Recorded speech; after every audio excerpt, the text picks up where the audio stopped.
Yes, immediately after I'm not going to be able to say as I did the first time, but I'm just going to say that immediately after we went down by a man, Arsenal pitched camp in our 18-yard box, and it became a case of them taking pot shots at our goalkeeper, who defended and saved and commanded the corners and the set pieces very admirably, and justified himself as man of the match. Bienda was a player that many people up to now saw as not even being a good second string, because in previous games he had not been solid and he'd done a lot better. So I think if I can take everyone one at a time or in bunches, I'd say Maguire and De Ligt were excellent in the air defensively and on the ground, as so was Martinez. Martinez looked like he was most likely to get The red card. the red card more than Dalot. Dalot, for the time that he was on, he did well. I mean, he played well. He controlled the game, along with and this chap Toby Collier. Yeah, I think he was very good. yeah, he did His admirably well. tenacity I was really in impressed. there, yes, All of a he sudden, we really have a helped DM in the cover. making. We have a future DM Yes, in the making. yes, he really helped cover that midfield. I think that that's a midfielder that can be good enough to play for Manchester United. Like I said about Xerxes, I'll say it again. I don't want this to go away. I've always liked Xerxes. I think that he should be given a chance. I think that he is improving and he's making steady progress. And I think that people should stop knocking him and saying they'll sell him and being all negative and saying it doesn't fit Yeah, our style of play. He fits our style of play. He plays from deep. So Xerxes will go into the box and get the ball, whereas Hoyland is going to wait out deep and hope the ball comes to him, and it doesn't. That's the core. I'm exaggerating, but that's the core difference that I see in the styles of play of the two players. And one yeah, more mention about Arsenal quickly and basically. their But to diving. find That was to appalling. find a way of playing the two in the same team, I don't think it's possible for now. To play who and who?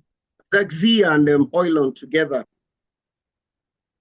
No, no, I don't think they're two different types of strikers. I think that the kind of role where they could actually play well in like a 4-4-2, because Yes, in a one 4-4, sits deep and one a sits at striker the and a end. supporting striker. Yes. Yes. So if you're playing like a 4-4-2 system, I think Hoyland and Xerxes would actually, or at least your front two and then a midfield forward, two wingers.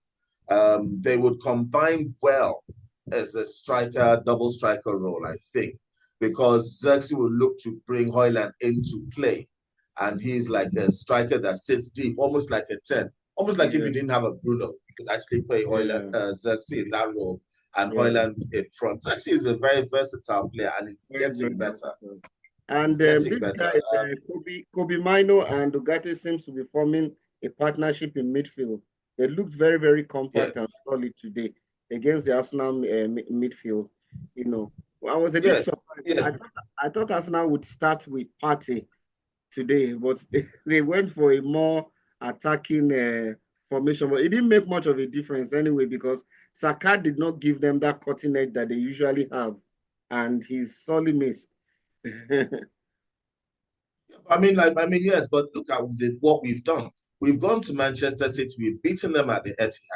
Yes, We almost beat Liverpool at Anfield, if not yes. for Maguire being the one on that.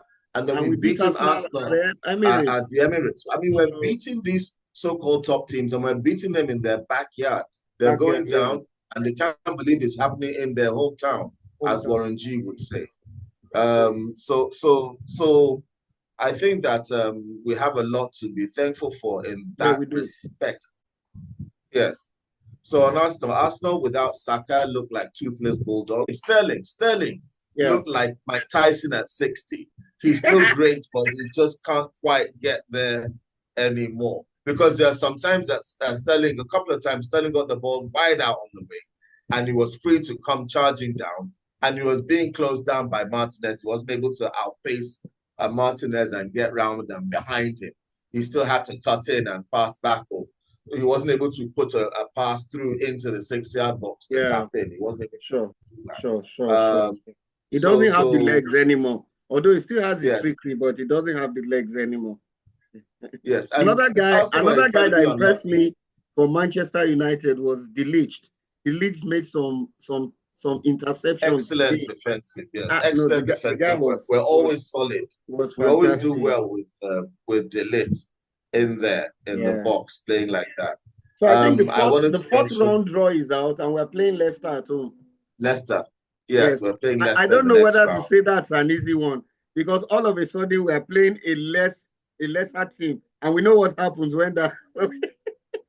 We always. Well, given that there's still teams in Division 1 in the competition. Oh, sure, a lot. I think Villa and I think we're just unfortunate to face Arsenal first. There's still a lot of Division 1. We're lucky. We escaped Brighton and we escaped a couple of other a lot of other big teams that are Villa. I think Villa is playing a Premier League team. There are a few Premier League clashes now in this round that they weren't in the. Yes, so I was saying, the diving around by the Arsenal players was not much to be admired. But I'll give it to them. As soon as we went 10 men down, the game stopped being a spectacle.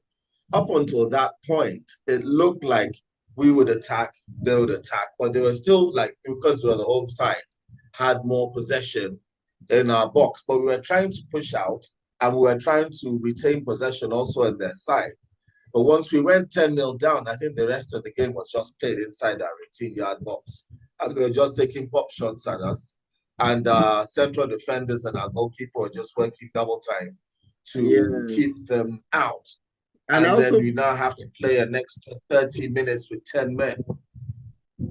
And I was actually saying it, I watched the game with my sister, that so often when a team with the fewer players manages to survive into extra time to penalty shootout against maybe a team that has like a 10-man or even 11-man advantage, that team with the advantage tends to lose the penalty shootout. Yeah. Because they weren't able to, they lost that zing, that they weren't able to take advantage of the numerical superiority. Incidentally, in football, it's not as obvious. In rugby, one player short, and you can lose the game inside of 10 minutes. It makes it's 15 aside, but one player short in rugby, and you're literally, until that person comes back, you're losing.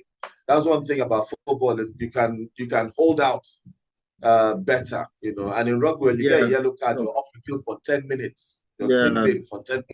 Yeah. So you know, so that weighed on me, that we did very well as a team. Yes. I was even particularly I was impressed with their defending of set pieces. I mean, it showed that they've really matured. And then if you look at Maguire, but for the fact that he tired out, he was excellent. He kept heading everything. He headed everything and anything. And then if you look at the way we set up to contain and then play on the counter-attack, which I think was wise, because Arsenal was looking for spaces in behind the defense line, but they never really found it. And they scored.